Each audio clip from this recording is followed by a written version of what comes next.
안녕하세요. 시완이와 함께하는 성경 공부에 오신 것을 환영합니다. 이번 시간에는 심판이라는 주제로 로마서 2장 6절에서 3장 20절까지의 내용을 함께 공부해 보도록 하겠습니다. 이번 내용에서는 하나님의 심판에 대해서 다시 한번 다루는데 1장 18절에서 2장 5절에서 나왔던 불의로 진리를 막는 사람들을 심판하는 하나님의 진노와는 다른 심판의 대상과 심판이 나옵니다. 2장 6절부터 나오는 하나님의 심판은 각 사람의 행한 대로 보응하시는 하나님의 진노와 심판입니다. 그래서 이 심판의 대상은 모든 사람이라고 할 수 있으며 어떤 사람도 이 심판에서는 예외가 없습니다.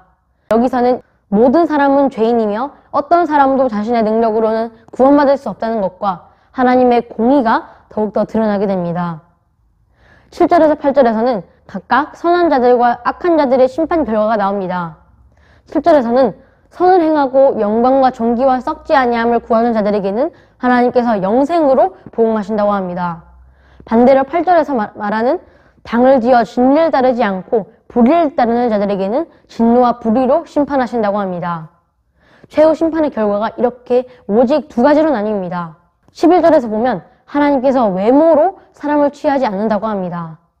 하나님께서 모든 사람을 오직 두 가지, 선을 따르는 사람과 불의를 따르는 사람들을 두 가지로 심판하시는 이유는 하나님께서 편견을 가지시고 올바르지 못한 기준으로 외모로 판단하지 않으시고 심판하시지 않으시기 때문입니다. 2장 6절에서 바울이 하나님이 각 사람이 행한 대로 보응하신다는 말한 내용이 2장 11절에서 하나님께서 올바른 기준으로 사람들을 심판하시는 내용으로 다시 한번 나타나게 됩니다. 바울이 여기서 강조하고 싶은 것은 모든 사람들이 헬라인이나 유대인이나 1절에서 5절에서 나왔던 다른 사람을 비난하는 행동처럼 죄를 짓는 사람들이 하나님께서 공정하게 심판하시는 그 대상이 될 것이라고 하는 것입니다. 이어서 바울은 2장 29절까지 율법과 유대인에 대해서 말하고 있습니다. 13절에서는 하나님 앞에서는 율법을 듣는 자가 의인이 아니라 율법을 행하는 자가 의롭다 하심을 얻는 사람이라고 합니다. 레위기 18장 5절에서도 하나님께서는 이스라엘 백성에게 내 규례와 법도를 지키라. 사람이 이를 행하면 그로 말미암아 살리라 라고 하신 것처럼 하나님의 말씀을 듣는 것이 아니라 지키고 순종하는 사람이 하나님의 말씀을 따르는 사람입니다. 2장 14절 15절 읽어보면 율법 없는 이방인이 본성으로 율법의 일을 행할 때에는 이 사람이 율법이 없어도 자기가 자신에게 율법이 된다고 합니다. 왜냐하면 그 사람들에게는 이 양심이 증거가 되기 때문에 마음에 새긴 율법의 행위를 나타내고 있다고 합니다. 바울은 이방인이라는 말 앞에 율법 없는 이라는 말을 추가해서 그들이 율법이 없어도 율법의 행위를 알 수 있다고 해서 율법을 모르는 상태에서도 율법을 몰랐기 때문에 율법의 행위를 행하지 않았다라고 핑계댈 수 없다고 전합니다. 하지만 1장 18절 이하에서 말한 것처럼 사람 안에 양심이 있더라도 죄로 인해서 그 양심이 제 기능을 하지 못할 때가 많고 14절에서 15절에서 양심이 율법이 될 수 있다는 것은 결국 사람은 양심대로 살지 못할 때가 양심을 따라 사는 때보다 훨씬 더 많다는 것을 말합니다. 16절을 읽어보면 곧 나의 복음에 이른 바와 같이 하나님께서 예수 그리스도를 말미암아 사람들의 은밀한 것을 심판하시는 그날이라 라고 합니다. 16절에서 바울이 내 복음에 이른 바 라고 해서 자신이 전하는 복음에 따른다면 최후 심판의 날에는 하나님께서 공의롭게 말씀을 행하는 자와 듣기만 했던 자들을 나누어서 심판하실 것이라고 말합니다. 그런데 앞 내용에서는 의인은 믿음으로 말미암아 살고 믿음으로 구원받는다고 했는데 왜 여기서는 말씀에 순종함으로 구원받는다고 한 것일까요? 왜냐하면 믿음에는 하나님을 향한 순종이 있고 율법에서도 하나님의 말씀에 대한 순종이 있으니 이는 결국 모두 하나님의 말씀에 순종하는 행위이므로 믿음이 있다면 순종하는 것은 순종의 행함은 반드시 존재하는 것이라고 말합니다.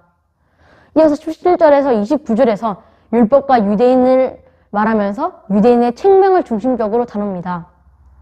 17절에서 20절을 읽어보면 유대인이라 불리는 내가 율법을 의지하며 하나님을 자랑하며 율법의 교훈을 받아 하나님의 뜻을 알고 지극히 선한 것을 분간하며 맹인의 길을 인도하는 자요 어둠에 있는 자의 빛이요 율법에 있는 지식의 모범을 가진 자로서 어리석은 자의 교사요 어린아이의 선생이라고 스스로 믿으니. 여기서 이렇게 말하는데 바울은 유대인들의 이방인과 달리 자만하면서 자신이 말한 것과 가르친 것과 행하는 것이 서로 일치하지 않는다고 합니다. 유대인들이 하나님의 율법을 알고 있고 그것을 가르친다는 것은 그들 스스로도 자랑할 만한 일이고 스스로도 자부할 만한 일이지만 그들은 가르치는 것보다 더 중요했던 가르치는 것을 행하는 것이 없었습니다. 그들은 당연히 자신이 율법을 가르치고 있기 때문에 지키고 있다고 생각했지만 하나님께서 보시기에 그들은 율법을 지키지 않았고 예수님께서 크게 책망하신 바리새인들과 다를 것이 없었습니다. 그들은 그들의 언행 불일치로 인해서 율법을 범하게 되었고 그로 인해서 유대인들이 이방인들 중에서 모독을 받게 되었다고 전합니다. 이어서 나오는 25절에서 29절의 내용이 바로 핵심적인 내용입니다.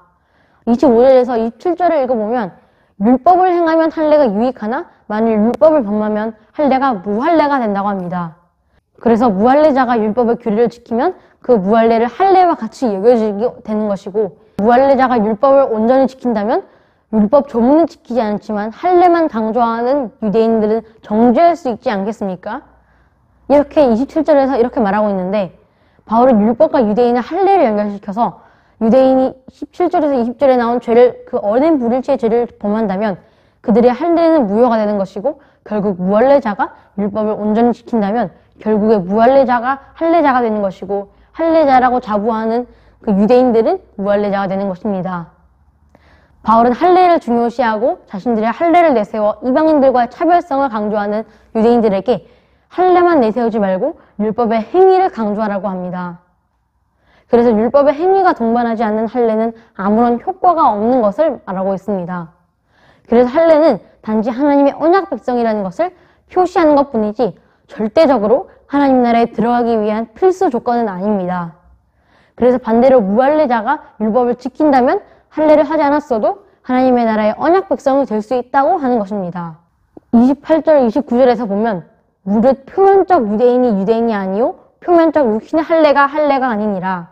오직 이면적 유대인이 유대인이며 할례는 마음에 알지니 영에 있고 율법 조문에 있지 아니한 것이라.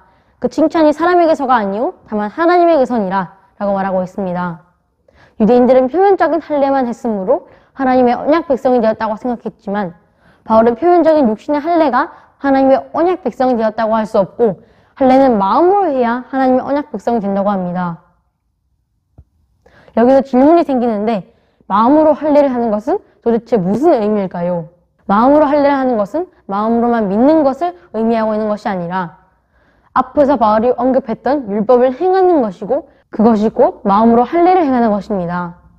사람이 마음으로 할례를 받았다는 것은 사람들이 판단하는 것이 아니라 창조주의자 심판자이신 하나님께서 우리를 보고 판단하신다고 합니다. 평가의 기준은 사람에게 있는 것이 아니라 하나님에게 있다고 말하는 것입니다.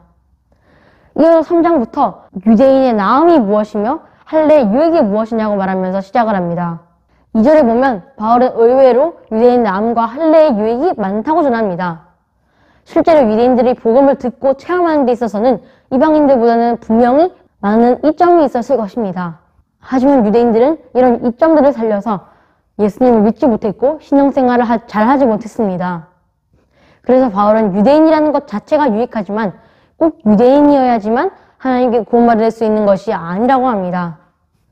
그런데 하나님을 믿는 데 있어서 유리한 유대인들이 만약 믿지 않았으면 하나님께서 불의하신 것이 아니냐라고 사람들은 말할 수도 있을 것입니다. 그렇게 된다면 결국엔 하나님의 미쁘신 뜻도 폐해질 수 있는 것입니다. 하지만 바울은 3절에서 8절에서 하나님의 의에 대해서 세 번째로 말하면서 그렇게 될 수는 없다고 말합니다. 바울이 그렇게 말하는 이유는 사람은 거짓되지만 하나님께서는 신실하고 참되시기 때문이라고 합니다. 바울은 이것을 증명하기 위해서 시편 51편 4절을 인용합니다. 시편 51편의 배경이 곧 이 세상에서 어떤 일이 일어나더라도 하나님께서는 의로우시고 누구도 하나님께서 불의하시다고 말할 수 없다는 말을 하고 있습니다. 3장 5절에서도 바울이 하나님의 의를 말하고 있는데 이는 1장 16절에 나왔던 복음에는 하나님의 의가 나타났다 라고 한 그 하나님의 의와는 같은 의미로 쓰였지만 분위기가 다릅니다. 1장 16절에서는 사람들을 구원하게 하는 하나님의 능력을 말하는 긍정적인 의로서 사용되었지만 여기서 나오는 하나님의 의는 믿지 않는 사람들의 죄에 대한 하나님의 의를 말하고 있기 때문에 하나님께서 그들을 심판하시는 의를 떠올리게 합니다. 그래서 3장 5절의 의는 1장 18절 이하에서 계속 진행되어 왔던 불의로 진리를 먹는 사람들을 심판하시는 하나님의 의입니다. 그래서 바울은 계속해서 하나님께서 불의로 진리를 막는 사람들은 심판하실 것이라고 하는 메시지를 계속 전하면서 유대인이나 헬라인이나 이 심판을 피해갈 수 없는 것이고, 설령 그것이 유대인이라 하더라도 하나님의 말씀을 지키지 않고 믿지 않는다면 구원받을 수 없다고 단정짓고 있습니다. 그런데 어떤 사람들은 3장 5절에 우리의 불의가 하나님의 의를 더욱더 드러낸다라는 말을 오히려 잘못 해석하는 사람들이 있습니다. 그들은 우리가 불의를 행함으로 하나님의 공의가 나타났다면 이것은 우리에게 공로가 있는 것이 아니냐라고 주장합니다. 그런데 하나님께서 우리를 심판하신다면 이건 하나님의 공의의 하나님이 아니라 불의의 하나님이 아니냐? 라며 이렇게 대답을 합니다. 이렇게 반박하는 사람들이 있지만 이건 잘못된 오해입니다. 바울은 이 반박에 대한 내용을 6절에서 8절에서 언급합니다. 8절을 보면 선을 이루기 위하여 악을 행하자 하지 않겠느냐? 어떤 이들이 이렇게 비방하여 우리가 이런 말을 한다고 하니 그들은 정죄받는 것이 마땅하니라. 바울은 그들의 주장은 터무니없고 근거가 없는 주장이고 쓸데없는 것이라고 합니다. 그들이 이런 생각으로 행동하는 것은 하나님에게 도전하는 행위이므로 마땅히 벌을 받아야 합니다. 바울이 이 편지를 로마 교회에 보내는 목적 중 하나가 로마 교회에 있는 불의로 진리를 막는 소수의 사람들이 로마 교인들에게 선을 이루기 위하여 악을 행하자 하지 않겠느냐 하면서 미혹하는 것을 방지하기 위해서 보이지 않는 가상의 적들에게 말이 틀렸다면서 오히려 다시 반박을 합니다. 이어서 3장 9절을 본다면 바울이 이 불의로 진리를 막는 사람들, 특히 선을 이루기 위하여 악을 행하자 하는 사람들에 대한 심판을 말할 것처럼 보였지만 9절에서는 바울은 그들이 벌을 받을 것이라고 하지 않고 모든 사람이 죄 아래에 있다고 합니다.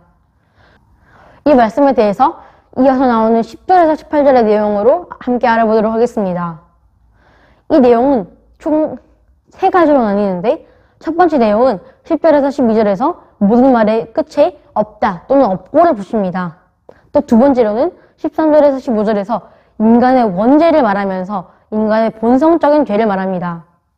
마지막 세 번째로는 결국 그들은 파멸과 죽음의 길로 갈 것이라는 결과로서 9절에서 말한 그들의 결과가 16절에서 18절에서 말하고 있습니다. 차례대로 살펴보자면 첫 번째, 이 내용에서 모든 사람은 죄인이라고 합니다.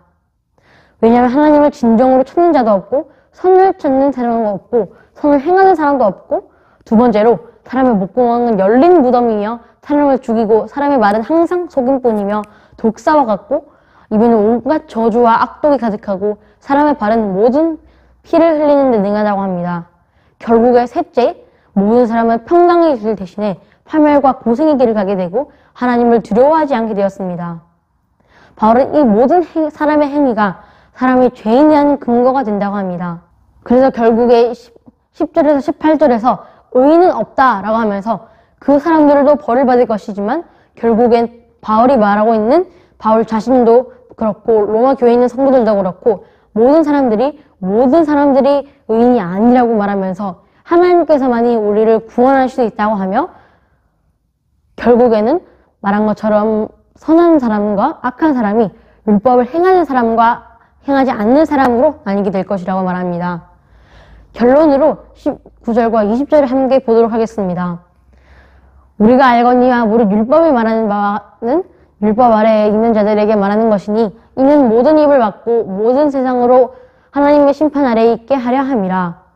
그러므로 율법의 행위로 그 앞에 의롭다 하심을 얻을 육체가 없나니 율법으로는 죄를 깨달음이라. 율법은 모든 율법 아래에 있는 자들을 대상으로 쓴 것인데 율법은 모든 사람이 죄를 범하였다고 하므로 유대인들은 자신들이 이방인들보다 더 경한 벌, 하나님의 심판 중에서도 가벼운 벌을 받게 될 것이라는 생각을 바울은 그 잘못을 지적하고 있고 처음부터 율법을 온전히 지킬 수 있는 사람은 없기 때문에 20절처럼 율법을 행함으로 하나님께 의롭다 칭함받을 수 있는 사람이 없고 모든 사람은 율법을 통해 죄를 인정하게 되며 모든 사람은 죄인이며 모든 사람은 의인이 아니라고 말합니다. 그래서 바울은 이어서 나오는 3장 21절에서 31절에서 모든 사람이 죄인이라면 하나님께서 어떻게 구원하실지를 말할 것을 암시하고 있습니다. 감사합니다.